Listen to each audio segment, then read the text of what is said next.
24 अप्रैल 2021 के current affair करेंगे हम इस क्लास में। उसके बाद क्वेश्चन करेंगे। ये सब टॉपिक कवर करने वाले हैं आज हम। फर्स्ट टॉपिक है production of urea through coal gasification. Urea एक फर्टिलाइजर होता है जी, मतलब खाद होता है जो खेतों में डालते हैं क्रॉप कल्टीवेशन के लिए। ये नाइट्रोजन रिच होता है जी, इसमें नाइट्रोजन पाया जाता है यूरिया में। ये कोल गैसिफिकेशन एक प्रोसेस है जिसके जरिए यूरिया बनाया जाएगा, प्रोड्यूस किया जाएगा हमारी कंट्री में। डिपार्टमेंट ऑफ फर्टिलाइजर ने अभी प्रपोजल रखा था, यूनियन कैबिनेट ने इस प्रपोजल को अप्रूवल दे दी है, मतलब सहमति देती है। क्या प्रपोजल रखा था जी? इसने रखा था कि सब्सिडी पॉलिसी को फॉर्मुलेट किया जाए ताकि यूरिया हमारी कंट्री में प्रोड्यूस किया जाए through coal gasification process.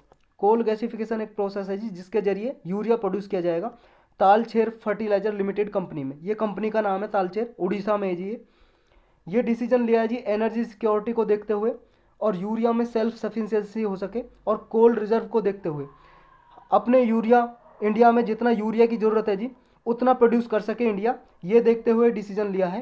Talcher company में ये प्रोड्यूस किया जाएगा। इससे जो फार्मर्स को जितना ज़रूरत है फर्टिलाइज़र की, उनकी अवेलेबिलिटी, मतलब फर्टिलाइज़र की जो अवेलेबिलिटी है जितनी उपलब्ध चाहिए फार्मर्स को उतनी इम्प्रूव हो सकेगी जी इस प्रोजेक्ट के जरिए। और जो ट्रांसपोर्ट सब्सिडी दी जाती है यूरिया की सप्लाई में वो रिड्यूस हो सकेगी, उसको बचाया जा सकेगा लगभग। इससे क्या होगा जी, हमारा जो इम्पोर्ट बिल है वो कम होगा, मतलब फॉरेन एक्सचेंज की सेविंग होगी। फॉरेन एक्सचेंज का मतलब है जी डॉलर। अभी हम क्या है बाहर से जो यूरिया इंपोर्ट करते हैं वो कम होगा, रिड्यूस होगा और डॉलर बचेंगे जी, जिसकी वजह से ये तालचेर फर्टिलाइजर जो कंपनी है जी लिमिटेड कंपनी, ये एक जॉइंट वेंचर कंपनी है। मतलब कई कंपनियों ने पीएसयू है जी, गवर्नमेंट कंपनी है, पब्लिक सेक्टर अंडरटेकिंग, इन्होंने मिलकर बनाया हुआ है। ये एक है जी आरसीएफ, राष्ट्रीय केमिकल्स एंड फर्टिलाइजर, ये कंपनी के नाम है। गेल कंपनी है जी, एक कोल इंडिया लिमिटेड कंपनी है, फर्टिलाइजर कॉरपोरेशन ऑफ इंडिया, इन चारों ने मिलकर इसको बनाया है तालचेर फर्टिलाइजर को। ये उड़ीसा में है जी, उड़ीसा में लोकेटेड है। इसको 13 दिसंबर 2015 में बनाया था इन चारों ने मिलके। अब ये कोल गैसिफिकेशन क्या होता है जी, देखो ये एक प्रोसेस होता है, इसमें सिन गैस प्रोड्यूस करते हैं। सिन गैस क्या होता है? सिन गैस होता है जी इसमें कई गैस का मिक्सचर होता है सिन गैस, जैसे carbon monoxide, carbon dioxide, hydrogen, natural gas, natural gas को बोलते हैं जी मीथेन को, CH4 को, और वाटर वेपर।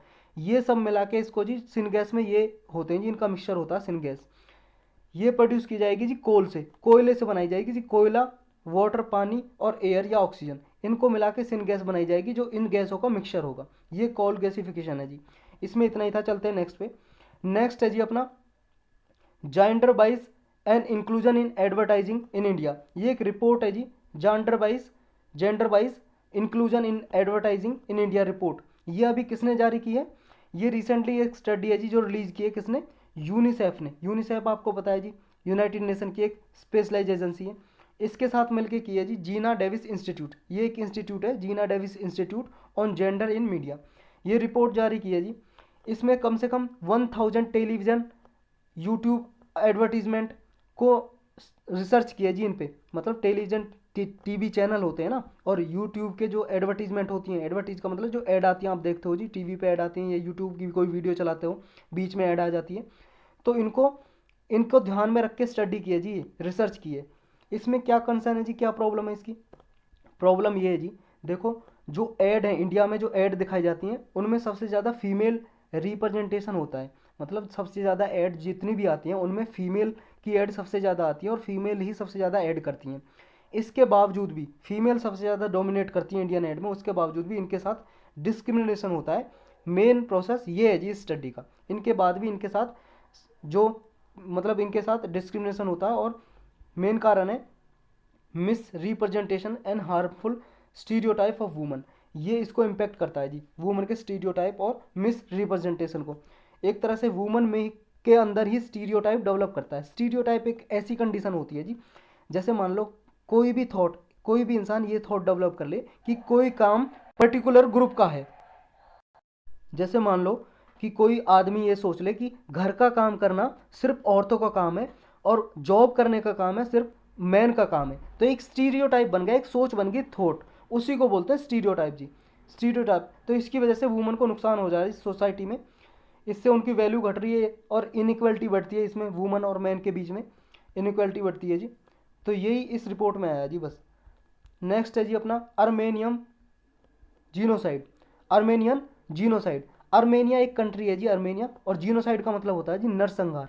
नरसंहार का मतलब होता है जी एक टाइम में बहुत सारे लोगों को मार देना, बहुत सारे लोगों को मार देना। ये अभी आर्मेनियन जीनोसाइड है जो, ये अभी इसको ना एक्सेप्ट नहीं करते हैं, वर्ल्ड वाइड स्वीकार नहीं करते हैं कि आर्मेनियन जीनोसाइड हुआ है नहीं हुआ। ये क्या जी, जानेंगे पूरा इसके बारे में डिटेल। अभी न्यूज़ में इसलिए है कि यूएस के जो प्रेसिडेंट है जो बिडेन, वो प्रिपेयर कर रहे हैं कि इसको आर्मेनियन जीनोसाइड को एक्सेप्ट किया जाए, एक्नॉलेज की जाए, स्वीकार किया जाए कि हाँ आर्मेनियन जीनोसाइड हुआ है या नहीं हुआ है। देखो आर्मेनिया कंट्री है, वो हर साल आर्मेनियन जीनोसाइड को एज ए डे की तरह, दिवस की तरह सेलिब्रेट, मतलब याद करती है, रिमेम्बरेंस डे की तरह याद करती है। ये 24 अप्रैल को याद करती है जी इसे, आर्मेनियन जीनोसाइड को। ये है क्या आर्मेनियन जीनोसाइड? देखो जी, जीनोसाइड मतलब पहले बता ही दिया, एक साथ बहुत सारे लोगों को मार देना, यानी कि आर्मेनियन के लोग, आर्मेनिया कंट्री है जो, उसके लोगों को मार दिया गया था। किसने? टर्की ने। टर्की ने मार दिया था जी इसको। कब? देखो 1915 से लेकर 1920 में, जब वर्ल्ड वार मतलब फर्स्ट वर्ल्ड वार चल रहा था, उसके दौरान क्या है, 1915 से लेकर 1922 तक ये आर्मेनिया का एक रीजन है जी, अनाटोलिया। अनाटोलिया में ये लोग रहते थे आर्मेनिया के। तो उन्हें बहुत सारे उनकी डेथ हो गई जी, किसकी वजह से? या तो वर्ल्ड वार में जी आर्मेनिया के कंट्री के लोगों को टर्की ने मार दिया, किलिंग कर दी। कुछ लोग भूख से मर गए जी, स्टारवेशन, कुछ बीमारी की वजह से मर गए। तो ये सारी गलती बताते हैं आर्मेनिया के लोग कि टर्की की वजह से ये लोगों को मारा गया। और इसमें लगभग ऐसा कहते हैं कि 1 मिलियन से ज़्यादा लोग मारे गए, मतलब 10 लाख, 1 मिलियन में होता 10 लाख, 10 लाख आर्मेनियंस यहाँ पे मारे गए, ये एस्टिमेट लगाते हैं लोग। तो ये आर्मेनियन जीनोसाइड। अब इसे पूरे वर्ल्ड वाइड स्वीकार नहीं किया जाता, एक्नॉलेजमेंट नहीं दिया जाता। अब इसका सिग्निफिकेंट क्या जी, अगर एक्नॉलेज कर भी लें तो देखो रिसर्चर ये कहते हैं कि अगर मान लो यूएस गवर्नमेंट एक्नॉलेज कर ले, एक्नॉलेज का मतलब है जी स्वीकार, ये मान ले हाँ आर्मेनियन जीनोसाइड हुआ था और टर्की ने किया था, तो इससे क्या है, देखो टर्की पे तो थोड़ा बहुत इम्पैक्ट पड़ेगा, लेकिन इससे क्या है, कंट्री को एम्बेरसमेंट फील कराने के लिए ये कर रहा है आर्मेनियन, कि कंट्री को एम्बेरसमेंट का मतलब है जी, जैसे क्या कि शर्मिंदगी फील हो, शर्मिंदगी फील हो टर्की को कि उसने जीनोसाइड किया था आर्मेनिया के लोगों का। तो इससे क्या है, इंटरनेशनल कम्युनिटी में अगर एक्नॉलेजमेंट होगा तो इससे टर्की को भी नुकसान होगा जी, उसकी इमेज रिड्यूस होगी वर्ल्ड वाइड। इससे बस इतना फ़ायदा है आर्मेनिया के लोगों को। देखो ये टर्की आप देख सकते हो, इसके साइड में ये ब्लैक सी है यहाँ पे, और ये है जी आर्मेनिया कंट्री, आर्मेनिया कंट्री, और ये इसका रीजन है जी यहाँ पे एनाटोलिया। यहाँ पे लोग रहते जी थे जी तब फर्स्ट वर्ल्ड वार के दौरान, तब ये जीनोसाइड हुआ था, नरसंहार हुआ था। इतना ही था इसमें। चलते हैं नेक्स्ट पे। नेक्स्ट है जी स्वाइन फीवर। ये एक डिसीज है जी, बीमारी स्वाइन फीवर। अभी न्यूज़ में इसलिए आई क्योंकि मिजोरम की डिस्ट्रिक्ट में बहुत सारे केस देखने को मिले जी। लगभग एक महीने में 1119 पिग, पिग मतलब सुअर, मर गए जी इस बीमारी की वजह से। ये क्या जी, इसका पूरा नाम है अफ्रीकन स्वाइन फीवर, एक बीमारी है, हाईली कंटेजियस है जी, बहुत ज़्यादा फैलने वाली बीमारी है ये, और फैटल एनिमल डिसीज है, मतलब घातक डिसीज है जी पशुओं के लिए।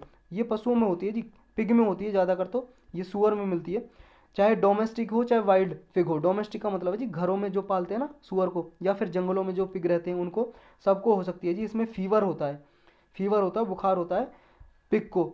ये सबसे पहले जो डिटेक्ट की गई थी अफ्रीका में डिटेक्ट की गई थी, मतलब सबसे पहले जो बीमारी का पता लगा था स्वाइन फीवर का, अफ्रीका में लगा था 1920s में। इसी वजह से इसका नाम रख दिया अफ्रीकन स्वाइन फीवर। स्वाइन का मतलब पिग होता है जी, मतलब सुअर, इसलिए इसका नाम रख दिया। अफ्रीका में पाई गई इसलिए अफ्रीकन, स्वाइन मतलब पिग में पाई गई इसलिए पिग स्वाइन, और फीवर मतलब बुखार होता है इसमें, अफ्रीकन स्वाइन फीवर, इसलिए इसका नाम रखा। इसमें जी जो मोर्टिलिटी होती है ना, मतलब डेथ रेट है जो इसका, इसमें मृत्यु, अगर मान लो किसी सुअर को बीमारी होगी तो उसका कोई इलाज नहीं है जी, फीवर का कोई क्योर नहीं है, 100% उसकी मोर्टिलिटी हो जाती है जी, मतलब डेथ निश्चित है अगर हो गई तो। इसका सिर्फ रोकने का एक ही इलाज है जी, मान लो अगर इसे स्प्रेड होने से रोका जाए, फैले ना ये बीमारी, एक दूसरे सुअर को ना हो जाए, बस इसमें क्या है कि एनिमल की स्कलिंग की जाती है, कि जिस भी सुअर को मान लो हो गई या किसी एनिमल को हो गई, किसी पशु को, बस उसको मार दो। कलिंग का मतलब है जी मारना, कि मार दो ताकि बीमारी को फैलने से रोका जा सके, कि एक सुअर से दूसरे सुअर को ना हो जाए। इससे कोई ह्यूमन को थ्रेट नहीं है जी, ये बीमारी मानव को नहीं होती है, ये एनिमल से एनिमल में स्प्रेड होती है, पशुओं से पशुओं में होती है। लेकिन फाओ के अकॉर्डिंग बहुत डेंजर है जी, इससे नुकसान है। क्या फाओ क्या है जी, फूड एंड एग्रीकल्चर ऑर्गेनाइजेशन, ये क्या है, ये जी यूनाइटेड नेशन की एक स्पेशलाइज एजेंसी है, कई बार हमने इसे करंट अफेयर में पढ़ा है, कि आपके लिए नया नहीं होगा अगर रोज़ देखते हो तो आप करंट अफेयर। देखो फाओ ने कहा है कि ये ट्रांस बाउंड्री स्प्रेड हो सकता है जी, मतलब एक कंट्री से दूसरी कंट्री में फैल सकती है ये बीमारी, अगर इसे सही से नहीं रोका गया तो इस बीमारी को, तो ये डिसीज़ पूरे world wide global food security और हाउस होल्ड इनकम को ये इम्पेक्ट कर सकती है ये डिसीज़। तो ये फाओ ने कहा जी अपनी रिपोर्ट में। बस इतना याद रखना है कि ये ह्यूमन को नहीं होती है, किसको होती है, एनिमल को होती है, एनिमल को, पिग को मोस्टली होती है, सुअर को। चलते हैं नेक्स्ट पे। नेक्स्ट है जी, कई बार हमने पढ़ा है 3 से 4 बार ये करंट अफेयर में, नासा का जो परसिवरेंस भेजा था रोवर, परसिवरेंस मिशन मार्स पे, उसने क्या है जी अभी ऑक्सीजन बनाना शुरू कर दिया, इसलिए न्यूज़ में है। ये रोवर भेजा था जी मार्शियन सरफेस पे एटमॉस्फेयर में, इसने ऑक्सीजन प्रोड्यूस की है, मतलब ऑक्सीजन बनाई है, वहाँ पे ऑक्सीजन बहुत ही कम है जी मार्स पे, तो इसने ऑक्सीजन बनाया है। इससे फ़ायदा क्या होगा, फ़ायदा ये होगा क्रूड मिशन के लिए, मान लो जब मानव को भेजा जाएगा मतलब मार्स पे, तो उसे मान लो एस्ट्रोनॉट ब्रेथ करने के लिए, सांस लेने में जी ऑक्सीजन का फ़ायदा होगा वहाँ पे, और अर्थ पे लौटने में ऑक्सीजन की ज़रूरत होती है, तो ये सारे फ़ायदे होंगे। ये मार्शियन एटमॉस्फेयर में क्या क्या होता है जी, देखो जैसे अर्थ में होता है ना, अर्थ के एटमॉस्फेयर में, वातावरण में क्या क्या होता है जी, जो एयर आप देखते हो, एयर में क्या क्या होता है, 78% लगभग नाइट्रोजन होती है अर्थ पे, और 21% ऑक्सीजन होती है। उसके बाद वाटर वेपर होता है जी कुछ 2 पर मतलब 1 पॉइंट कुछ परसेंट के लगभग होता है, 1 पॉइंट नहीं कुछ ही परसेंट के लगभग। और आर्गन होता है जी, आर्गन एक गैस होती है 0.93%, ये 0.93% याद रखना आपको आर्गन। और इसके बाद आता है जी CO2 0.03%, इतने परसेंट ये CO2 होती है जी, कार्बन डाइऑक्साइड पूरे एटमॉस्फेयर में। ये आपको याद रखना, कई बार पूछ भी चुके हैं इसको PCS के एग्जाम में। लेकिन मार्स के एटमॉस्फेयर में क्या होता है जी, मार्स के एटमॉस्फेयर में, मार्स में सबसे ज़्यादा होती है जी कार्बन डाइऑक्साइड, 96% तो कार्बन डाइऑक्साइड है जी मार्स पे, मंगल मतलब मंगल ग्रह की बात हो रही है, उसके एटमॉस्फेयर में क्या है। और ऑक्सीजन है जी 0.13%, केवल और केवल 0.13%, और जो कि अर्थ के एटमॉस्फेयर में कितनी है 21%। अब ये देखो जी, ये है परसिवरेंस, ये रोवर भेजा था, इसके साथ एक हेलीकॉप्टर भी भेजा था जी, इंजीनियटी हेलीकॉप्टर, ये पढ़ा था हमने कई बार, इंजीनियटी हेलीकॉप्टर भेजा था, जो उसने अभी पहली उड़ान भरी अपनी फर्स्ट फ्लाइट, हमने न्यूज़ में पढ़ा था अपनी करंट अफेयर के सेशन में ही। अब इसमें भेजा जी एक इंस्ट्रूमेंट मॉक्सी नाम का, इसकी फुल फॉर्म है Mars oxygen in situ resource utilisation experiment. ये मॉक्सी नाम का भेजा जी, इसने अभी 5 ग्राम ऑक्सीजन प्रोड्यूस किए, 5 ग्राम ऑक्सीजन बनाइए जी। इससे क्या है, कोई भी एस्ट्रोनॉट का मतलब है जी जो साइंटिस्ट जाते हैं ना यहाँ से अर्थ से, उनको बोलते हैं एस्ट्रोनॉट, जो स्पेस में रिसर्च वगैरह करते हैं उन्हें एस्ट्रोनॉट बोलते हैं। तो ये 5 ग्राम ऑक्सीजन कम से कम 10 मिनट तक सांस लेने के लिए बहुत है जी, 10 मिनट तक इससे कोई भी इंसान सांस ले सकता है 5 ग्राम ऑक्सीजन से। ये इसने बनाई है जी मॉक्सी ने। ये ऐसा ही काम करेगा जैसे अर्थ पे ट्री पर काम करते हैं ना, पेड़ क्या करते हैं, कार्बन डाइऑक्साइड लेते हैं और ऑक्सीजन छोड़ते हैं, ये मॉक्सी इंस्ट्रूमेंट भी यही करेगा, कार्बन डाइऑक्साइड ये लेगा जी और ऑक्सीजन छोड़ेगा, मतलब इनहेल करेगा, इनहेल का मतलब लेना, एक्सहेल का मतलब छोड़ना। ये प्रोड्यूस करेगा जी ऑक्सीजन, मॉक्सी सेपरेट करेगा ऑक्सीजन को कार्बन डाइऑक्साइड से, और ये कम से कम इतने टेम्परेचर की हीट को यूज करेगा जी, लगभग 800 डिग्री सेल्सियस टेम्परेचर होगा जी, जिसको हीट को यूज करके ये कार्बन डाइऑक्साइड से ऑक्सीजन बनाएगा।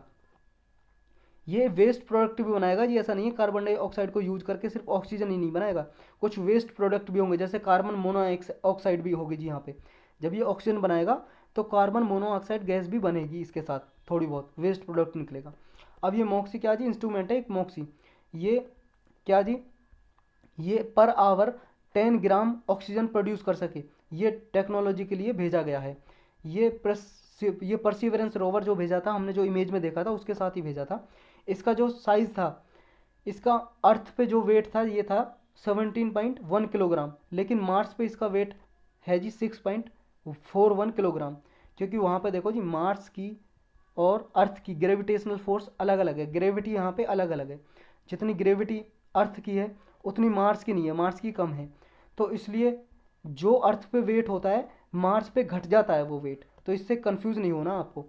अर्थ पे मतलब वेट किस पे निर्भर करता है, ग्रेविटी पे, और मतलब गुरुत्वाकर्षण बल पे, ग्रेविटेशनल फोर्स है, अर्थ पे ज़्यादा है मार्स पे कम है, इसलिए मार्स पे इसका वेट है जो वो कम है और अर्थ पे ज़्यादा है। अर्थ पे तो इतना था 17.1 किलोग्राम और मार्स पे कितना है 6.41 किलोग्राम। नेक्स्ट 2 ईयर में क्या करेगा मॉक्सी, ये ऑक्सीजन बनाएगा 9 मोर टाइम्स, मतलब अगले 2 साल में जितना अभी ऑक्सीजन बना रहा है ये 9 गुना ज़्यादा ऑक्सीजन बनाएगा, ऐसा अनुमान लगाया जा रहा है साइंटिस्ट के जरिए।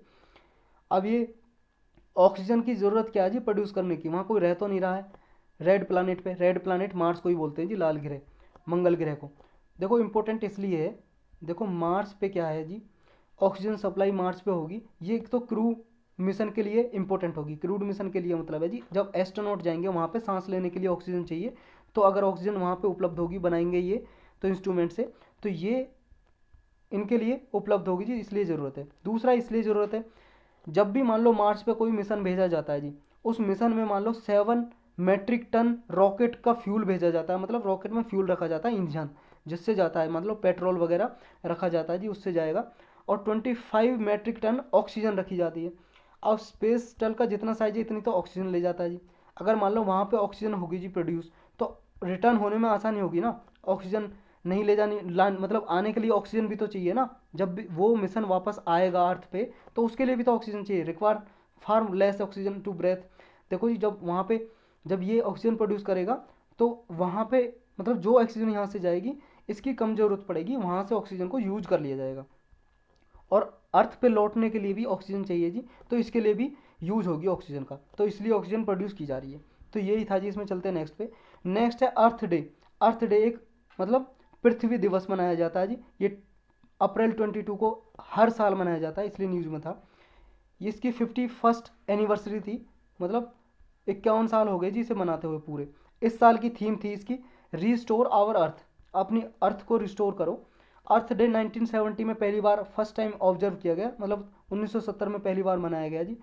1969 में हुआ क्या था, ऑयल स्पिल हो गया था जी, सांता बारबरा एक जगह का नाम है, वहाँ पे ऑयल स्पिल हो गया था। ऑयल स्पिल का मतलब है जी समुद्र में ऑयल फैल जाना, जैसे मान लो पेट्रोलियम इसके ऊपर फैल गया जी, वो ये ऑयल स्पिल, इसकी वजह से जी पॉल्यूशन हुआ। तो तब से ये अर्थ डे सेलिब्रेट किया जाता है ताकि इन्वायरमेंट में पॉल्यूशन ना हो, पॉल्यूशन जितना भी होता है उसको रिड्यूस किया जाए, इसके लिए इसकी थीम रहती है जी। 2009 में जी 2009 में यूनाइटेड नेशन ने जी 22 अप्रैल को डेजिग्नेट कर दिया as a International Mother Earth Day. United Nation ने इसे ग्लोबली कोऑर्डिनेट करता है जी, एक नॉन प्रॉफिट ऑर्गेनाइजेशन है ORG, उससे कोऑर्डिनेट करता है अर्थ डे। और पेरिस एग्रीमेंट भी 22 अप्रैल 2016 में साइन हुआ था जी, पेरिस एग्रीमेंट। तो यही था, इसमें चलते हैं नेक्स्ट पे। नेक्स्ट है जी व्हाट्सएप की प्राइवेसी पॉलिसी। ये अभी न्यूज़ में क्यों, कई बार हम कवर कर चुके हैं जी इसे अपने करंट अफेयर में। न्यूज़ में अभी इसलिए है जी, दिल्ली हाई कोर्ट में व्हाट्सएप ने एक पिटीशन डाली थी चैलेंज करने के लिए, जो CCI ने डिसीजन दिया था। CCI क्या है जी, कॉम्पिटिशन कमीशन ऑफ इंडिया। ये एक स्टैट्यूटरी बॉडी है जी, 2002 में एक एक्ट बनाया गया है इंडिया ने, उस एक्ट के जरिए 2003 में ये बनाई जी, इसलिए स्टैट्यूटरी बॉडी हो गई। स्टैट्यूटरी बॉडी का मतलब जी सांवैधिक संस्था बोलते हैं हिंदी में, जब भी कोई बॉडी एक्ट से बनाई जाती है उसे स्टैट्यूटरी बॉडी बोलते हैं। स्टैट्यूट का मतलब भी लॉ होता है जी, कानून, जब भी कोई लॉ से कानून से बनाते हैं स्टैट्यूटरी बॉडी हो जाती है। और संविधान से आती है तो जी कॉन्स्टिट्यूशनल, हिंदी में बोलते हैं संवैधानिक, और ये सांविधिक स्टैट्यूटरी बॉडी। तो ये स्टैट्यूटरी बॉडी है जी, किस लिए काम करती है, ये काम करती है जी कंपटीशन बना रहे मार्केट में, कि किसी एक ही कंपनी की मोनोपोली ना हो, एक ही कंपनी की मार्केट में मोनोपोली ना हो, कि एक ही कंपनी सारा सामान बेचे, ऐसा ना हो। तो ये कंपटीशन रहे मार्केट में, ये काम करती है जी, ये देखभाल करती है। तो इसने जी अभी डिसीजन मतलब ऑर्डर दिया था व्हाट्सएप को कि आपकी जो प्राइवेसी पॉलिसी लागू करने जा रहे हो ना जो आप, इसकी देखने के लिए, इसको मतलब इंक्वायरी करने के लिए ये डिसीजन दिया था, ऑर्डर दिया था CCI ने। तो इसके डिसीजन को चैलेंज किया हाई कोर्ट में, दिल्ली हाई कोर्ट में व्हाट्सएप ने डाला पिटीशन। व्हाट्सएप जो कंपनी है जी, आप चलाते हो जो व्हाट्सएप अपनी मोबाइल में व्हाट्सएप मैसेजिंग करते हो, तो इस यही कंपनी है जी। इशू क्या था, यही था CCI ने जो प्राइवेसी पॉलिसी है व्हाट्सएप की, इसके लिए इंक्वायरी करने के लिए ऑर्डर दिया था, लेकिन व्हाट्सएप ने चैलेंज किया, लेकिन हाई कोर्ट ने इसकी पिटीशन को, व्हाट्सएप की पिटीशन को डिसमिस कर दिया, मतलब रिजेक्ट कर दिया कि नहीं आपकी कोई ये सुनी नहीं जाएगी, जो CCI ने डिसीजन दिया सही है, आपकी व्हाट्सएप पॉलिसी है जो प्राइवेसी पॉलिसी उसकी इंक्वायरी की जाएगी। व्हाट्सएप ने कहा जी ये पॉलिसी है जो प्राइवेसी पॉलिसी, ये एक डोमिनेंट पोजीशन लेती है जी, और डेटा को एक्सेस करती है, मतलब लोगों के डेटा को, जो आप व्हाट्सएप चलाते हो जी, सारा डेटा, आपका फ़ोन नंबर वगैरह, लोकेशन वगैरह, आपके मतलब क्या कहाँ पे लोकेशन है, कहाँ पे लोकेट है जी, कितना टाइम करते हो आप, और क्या क्या एक्टिविटी करते हो। अगर मान लो व्हाट्सएप का पेमेंट सिस्टम आ गया, उससे पेमेंट कर रहे हो तो कौन से अकाउंट में कर रहे हो, सारी डिसीजन मतलब सारी इन्फॉर्मेशन आप व्हाट्सएप लेगा जी आपसे। आपके व्हाट्सएप पे जी जब खोलते हो एक फ्लैशबैक होता है ना मैसेज, कि प्राइवेसी पॉलिसी आती है कि एग्री करो या डिसएग्री। अगर आपने एग्री पे बटन दबा दिया, इसका मतलब है व्हाट्सअप की पॉलिसी आपने एग्री कर ली, और व्हाट्सअप आपका डेटा सारा एक्सेस कर सकता है, सारा आपके बारे में इंफॉर्मेशन होगी जी, और किसी कंपनी को बेच सकता है आपका डेटा। समझे, ये है पॉलिसी व्हाट्सअप की।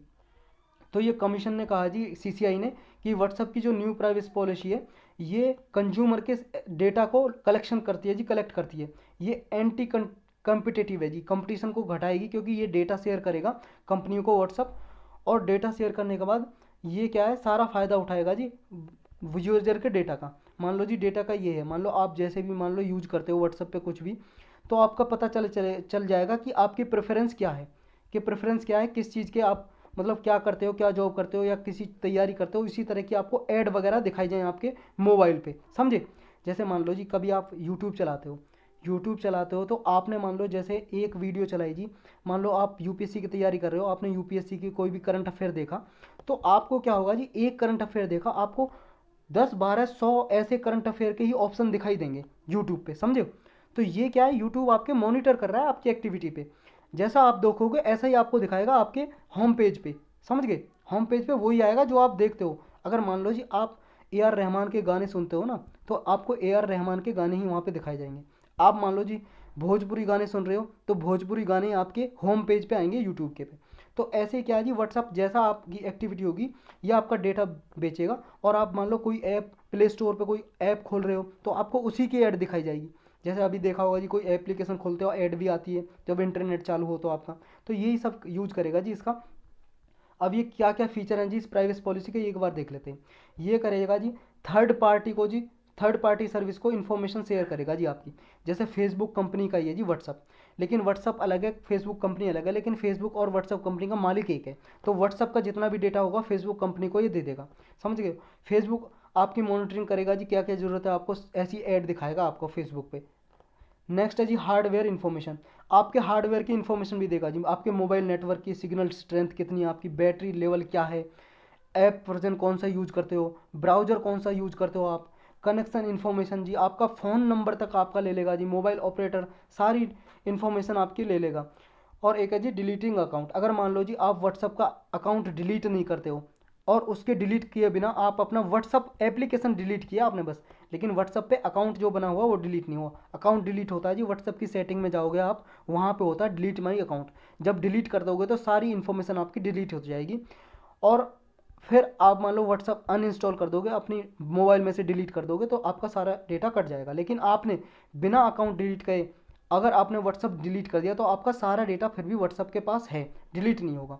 नेक्स्ट है जी डेटा स्टोरेज, आपका जो डेटा है, आपका जो भी इमेज वगैरह वीडियो वगैरह कुछ भी है जी व्हाट्सअप पे, वो सारा डेटा आपका इन्फॉर्मेशन, मतलब सारी इन्फॉर्मेशन है जी, जैसी आपकी मतलब आपकी चैटिंग वगैरह नहीं होगी, वो तो आपकी चैटिंग वीडियो इमेज जो भी भेजते हो वो नहीं होगा। उसके अलावा जो भी आप व्हाट्सअप पे आपका मोबाइल नंबर है, लोकेशन है, कहाँ पे रहते हो, क्या करते हो, एक्टिविटी कहाँ कहाँ घूमे हो, ये सब अब लोकेशन के जरिए पता लगा सकता है ना व्हाट्सअप। तो ये सारा डेटा स्टोर होगा जी कहाँ पे, ये यूएस में स्टोर होगा जी, यूनाइटेड स्टेट्स में, क्योंकि यूएस की कंपनी है फेसबुक और व्हाट्सअप, ये यूएस में स्टोर होगा जी आपका डेटा। लोकेशन आपकी होगी जी, अगर अगर आप मान लो लोकेशन फीचर यूज भी नहीं कर रहे हो ना, अब मान लो जी नोटिफिकेशन बाहर खोलते हो आप, ऊपर से लोकेशन का फीचर आता है ना, यूज करोगे या नहीं, नहीं भी कर रहे हो तब भी आईपी एड्रेस से, इंटरनेट प्रोटोकॉल एड्रेस से आपका व्हाट्सअप आपकी लोकेशन करेक्ट मतलब कलेक्ट कर लेगा, पता लगा लेगा। फ़ोन नंबर को भी, फ़ोन नंबर का एरिया कोड है जी आपका जो, उससे पता लगा लेगा, उससे आपकी लोकेशन ले लेगा। पेमेंट सर्विस, अगर मान लो व्हाट्सअप में फीचर है जी पेमेंट सर्विस का, उसका पेमेंट फीचर आप यूज करते हो, तो आपके कौन से अकाउंट में ट्रांजेक्शन कर रहे हो जी, सारी इन्फॉर्मेशन आपकी पता लगा लेगा जी, डेटा स्टोर करेगा। अब इससे इश्यू और कंसर्न क्या है जी, क्या परेशानी है इससे, व्हाट्सअप स्टोर करेगा तो परेशानी बिल्कुल है जी। श्री कृष्णा कमेटी बैठी थी जी, उसकी रिपोर्ट पे एक गवर्नमेंट ने बिल लाया 2019 में, डेटा प्रोटेक्शन बिल। ये क्या था, ये बिल था डेटा लोकलाइजेशन का प्रिंसिपल आया। डेटा लोकलाइजेशन का मतलब है कोई भी कंपनी हमारे इंडियन का डेटा जो लेगी वो इंडिया में ही स्टोर करके रखेगी। लोकलाइजेशन का मतलब लोकल एरिया में, लोकल का मतलब अपनी कंट्री में ही स्टोर करके रखेगी, अपनी कंट्री में लेके नहीं जाएगी। मान लो यूएस की कंपनी है और इंडिया में काम करती है जी, जैसे व्हाट्सअप इंडिया में चल रहा है, तो व्हाट्सअप का जितना भी इंडियन सिटीजन का डेटा वो इंडिया में ही स्टोर करके रखेगी, यूएस में नहीं लेके जाएगी। ये डेटा लोकलाइजेशन, तो ये इसके विरुद्ध है जी, इस प्रिंसिपल के, जो श्री कृष्णा कमेटी ने ये रिकमेंडेशन दी थी कि डेटा लोकलाइजेशन होना चाहिए। नेक्स्ट है जी जो प्राइवेसी पॉलिसी अपडेटेड है ये व्हाट्सअप, इससे क्या है सारा डेटा आपका शेयर कर सकता है जी दूसरी कंपनी को आपके, इससे जी आपके बियॉन्ड कन्वर्सेशनल एक्चुअल टेक्स्ट के जरिए बियॉन्ड आपका डेटा शेयर कर सकता है। दूसरा ये भी है जी अगर मान लो आपने व्हाट्सअप की डिसएग्री करते हो जी आप इससे, मतलब व्हाट्सअप जो ये प्राइवेसी पॉलिसी है जी व्हाट्सअप की, अगर आप डिसएग्री करते हो असहमत करते हो, वहाँ पे दो ऑप्शन आते हैं ना जब व्हाट्सअप की खोलते हो आपकी पॉलिसी दिखाता है वो कि एक एग्री का बटन आता है एक डिसएग्री का। अगर आप डिसएग्री करते हो तो फिर आप व्हाट्सअप यूज़ नहीं कर पाओगे जब ये पॉलिसी लागू हो जाएगी, मतलब जब भी इफेक्ट में आएगी तो आप व्हाट्सअप यूज़ नहीं कर पाओगे, आपके फ़ोन में व्हाट्सअप नहीं चलेगा अगर आप डिसएग्री करते हो, इससे ये नुकसान भी है। चलते हैं जी नेक्स्ट पे। नेक्स्ट है अपना KRI नांगला, कि ये क्या जी KRI नांगला, देखो ये एक पनडुब्बी है, पनडुब्बी ये जी सबमरीन बोलते हैं इंग्लिश में, इंडोनेशिया की सबमरीन है जी पनडुब्बी, ऐसी होती है ये ओशन में जाके रिसर्च करती है जी, ये डूब जाती है सारी, इस पर पता नहीं लगा जा सकता जी, पूरी पानी के अंदर चलती है ये अभी क्या है मिसिंग हो गई जी, खो गई है, इंडोनेशिया की सबमरीन खो गई है। खो गई है तो न्यूज़ में इसलिए ये जी क्योंकि इंडियन नेवी ने सपोर्ट भेजी है जी, अपना एक वेसल भेजा, अपना एक शिप भेजा जी, जहाज deep submergence rescue ship vessel ship है जी, ये भेजा है, इसलिए न्यूज़ में विशाखापत्तनम से भेजा है ये, ताकि सर्च एंड रेस्क्यू एफर्ट में इंडोनेशियन नेवी की सहायता कर सके, सपोर्ट दे सके, ढूंढने में मतलब सहायता कर सके। नेक्स्ट है जी FOSS for gov innovation challenge, ये एक hashtag FOSS for gov innovation challenge ministry of electronics and information technology ने अभी घोषणा की है जी इसकी, किस लिए, ताकि free and open source software का यूज किया जा सके गवर्नमेंट में। इसका मतलब ये है जी जो इनोवेशन को प्रमोट करना है, किसमें, हेल्थ में, एजुकेशन में, एग्रीकल्चर, अर्बन गवर्नमेंट्स में इनोवेशन को प्रमोट करना है, इसका काम। इस हैशटैग मतलब एक इनिशिएटिव है, कैंपेन है जी, एक कैंपेन ये चलाया गया FOSS for gov innovation challenge, ministry of electronic and technology ने, इंफॉर्मेशन टेक्नोलॉजी ने चलाया है। तो बस इतना याद रखना है इसमें, इनोवेशन को प्रमोट करने के लिए, ताकि हेल्थ में, स्वास्थ्य में, एजुकेशन में प्रमोट हो जी, एजुकेशन मतलब इनोवेशन प्रमोट हो। तो इतना ही था इसमें, और आज के टॉपिक भी इतने थे। हम अब क्वेश्चन करेंगे जी। देखो क्वेश्चन जो भी हैं, चाहे ये हमने टॉपिक किए, सबको आप पॉज करके एक बार इंग्लिश में ज़रूर पढ़ा करो, इंग्लिश में पढ़ोगे जी आपको बहुत जल्दी से याद भी रहेगा, और फिर समझा करो आप मैं क्या समझा रहा हूँ। अब क्वेश्चन करते हैं जी, इंग्लिश में आप खुद पढ़ो। एक ग्रुप फॉर नेशन, एक ग्रुप फॉर, ये ग्रुप है जी एक ग्रुप फॉर नेशन का, इसके रिगार्डिंग कुछ स्टेटमेंट दिए, ये बताना है। ये ग्रुप फॉर जो नेशन है जी, मतलब 4 नेशन है, इसमें 4 राष्ट्र हैं, 4 कंट्री मिला के एक ग्रुप बनाती हैं। 4 कंट्री क्या करती हैं, ये एक दूसरे को सपोर्ट करती हैं ताकि यूनाइटेड नेशन सिक्योरिटी काउंसिल में परमानेंट सीट मिले। आपको पता ना यूएनएससी यूनाइटेड नेशन का एक ऑर्गन है जी, UNSC United nation security council, 6 organ है जी इसके, 6 में से एक ये है। इसमें 5 परमानेंट मेंबर हैं, आपको पता ही होगा जैसे, और 10 नॉन परमानेंट मेंबर है। अभी इंडिया भी 2021 से 2023 तक इसका नॉन परमानेंट मेंबर रहेगा, 8वीं बार बन चुका है, क्योंकि नॉन परमानेंट मेंबर 2 साल के लिए बनते हैं जी, और कंटिन्यूसली कोई कंट्री नहीं बनती, जैसे एक बार बन गया फिर गैप देना पड़ता है 2 साल का, फिर बन सकता है। ये इलेक्ट होते हैं जी, इलेक्ट 2/3 मेजोरिटी इलेक्ट करती है जी, 2/3 में, अगर मान लो जी यूएनएससी के 2/3 मेंबर वोट करते हैं कि हाँ इस मेंबर को इलेक्ट किया जाए, तो इलेक्ट कर देते हैं, समझे। तो 2 साल के लिए मेंबर इलेक्ट होते हैं ये, 10 नॉन परमानेंट मेंबर, और 5 जो परमानेंट मेंबर है जी, वो परमानेंट इसके मेंबर रहते हैं। 5 मेंबर कौन कौन से हैं, यूएस, चाइना, रसिया, और है जी यूके, फ्रांस, कितने हो गए, 5 हो गए ना, यूएस, चाइना, रसिया, यूके और फ्रांस, ये 5 मेंबर हैं परमानेंट। तो ये जो ग्रुप 4 नेशन है ये भी चाहता है यूएनएससी में इनको परमानेंट सीट मिले। नेक्स्ट स्टेटमेंट कह रही है G4 नेशन है जी, ब्राज़ील, इंडिया, जर्मनी और जापान। आपको बताना जी करेक्ट कौन सा है, पहला दूसरा दोनों करेक्ट या दोनों गलत। देखो जी दोनों सही हैं, याद कर लो, ग्रुप 4 नेशन इन्हीं को बोलते हैं, और ये परमानेंट सीट की डिमांड करते हैं। चलते हैं नेक्स्ट पे। नेक्स्ट है जी all the prepaid payment instrument, ये जितने भी प्रीपेड पेमेंट इंस्ट्रूमेंट होते हैं जी, प्रीपेड पेमेंट का मतलब है जी पेमेंट करना है, एक से मान लो किसी ट्रांसफ़र कर रहे हो जी अकाउंट से आप, ये पेमेंट करनी है जो कोई भी आपको, तो उसमें क्या जी प्रीपेड पेमेंट होती है। मान लो कुछ चीज़ खरीद रहे हो जी आप, कार्ड से पेमेंट कर रहे हो, ये पेमेंट प्रीपेड पेमेंट होती है। ये इंस्ट्रूमेंट है जी, ये क्या है, ये किस किस में हेल्प करते हैं जी, किस किस ऑपरेशन में, ये बताना आपको। गुड्स और सर्विस परचेज करने में हेल्प करती हैं क्या, मनी ट्रांसफ़र करने में, मान लो एक अकाउंट से दूसरे अकाउंट में पैसा भेजते हो, कैश विदड्रॉल में करती हैं जी, मतलब आप मान लो एटीएम से पैसा निकालते हो, उसमें हेल्प करती हैं क्या, सारी prepaid payment instrument. Remittance facility में जी, रेमिटांस का मतलब होता है जी जब एक कंट्री से मान लो आपका कोई रिलेटिव दूसरी कंट्री में रह रहा है और वो आपको पैसा भेजता है, उसको बोलते हैं रेमिटांस। पैसा भेजा होगा, बाहर से पैसा भेजा है, या हमारी कंट्री में कोई विदेशी रहता है जी, फॉरेन नेशन का, और वो पैसा भेजता है अपनी कंट्री में, समझ गए हो, ये रेमिटेंस फैसिलिटी। तो प्रीपेड जो पेमेंट है जी इंस्ट्रूमेंट, वो किस किस के लिए यूज़ होते हैं जी, ये बताना आपको। 1 2 3 1 2 4 1 2 और 1 2 3 4, देखो जी कैश विद्रॉल के लिए यूज़ नहीं होते सारे पेमेंट, प्रीपेड पेमेंट। हाँ कुछ होते हैं जी ओपन वाले, लेकिन क्लोज वाले कैश विद्रॉल के नहीं होते, मतलब कैश निकालने के लिए, कैश पैसा जो आप निकालते हो एटीएम वगैरह से, उसके लिए सारे यूज़ नहीं होते। बाकी के तीनों सही है जी, 1 2 4 बी आंसर हो जाएगा। ये देख सकते हो जी, जो प्रीपेड पेमेंट इंस्ट्रूमेंट है ये हेल्प करते हैं गुड्स और सर्विस परचेज करने में, फाइनेंशियल सर्विस, रेमिटांस वगैरह में, फंड ट्रांसफ़र करना हो आपको फैमिली को या फ्रेंड को, ये करता है जी। ये तीन तरह के होते हैं जी, एक तो क्लोज प्रीपेड पेमेंट मतलब इंस्ट्रूमेंट होता है, एक semi close system prepaid payment instrument, और एक ओपन सिस्टम होता है जी PPI prepaid payment instrument. Close और सेमी क्लोज जी ये कैश विड्रॉल के लिए यूज नहीं होता, ये कैश विड्रॉल नहीं अलाउ करता, मतलब कैश नहीं निकाल सकते पैसा आप इसके थ्रू, लेकिन ओपन से निकाल सकते हो जी कैश विड्रॉल, ये यूज होता है। और उसमें लिखा था सारे all prepaid payment system use होते हैं कैश विड्रॉल के लिए, इसलिए वो गलत था थर्ड स्टेटमेंट। चलते हैं नेक्स्ट पे जी। नेक्स्ट बताना जी, ओशन एनर्जी के रिगार्डिंग स्टेटमेंट दिए हैं। ओशन एनर्जी का मतलब है जी ओशन से एनर्जी, जैसे ओशन से विंड आ रही है जी, ओशन से वेव आ रही है जी, वेव मतलब लहर आ रही है, इनसे बिजली पैदा करना, या ओशन से थर्मल एनर्जी से के थ्रू, मतलब जो हीट निकल रही है जी ओशन हीट, उस हीट से स्टीम बनाई जाए, स्टीम से बिजली बनाई जाए जी, एनर्जी बनाई जाए। तो ये इसके रिगार्डिंग को स्टेटमेंट दिए आपको बताना है।